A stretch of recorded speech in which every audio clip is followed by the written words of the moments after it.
Pintaran ni Philippine sports official Mikey Kuhangko Jaworski kasbaro ang mga idaulo iti International Olympic Committee Coordination Commission para iti 2032 Olympic Games sa Brisbane, Australia.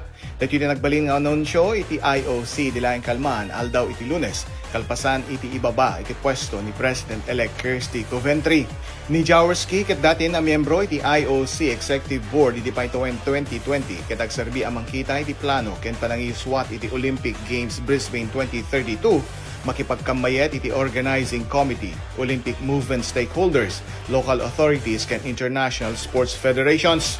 Ti panagakim na kas presidente ket may sigurado nga amin nga aspeto iti proyekto ket ma-develop ken maisayang kat babayan iti highest standards. Makaramid iti inclusive, sustainable ken memorable Olympic experience kadig iti atleta, fans ken iti komunidad. Kadwa iti 99.5 IFM Lawag, Idol Joey C. Tatak RMN.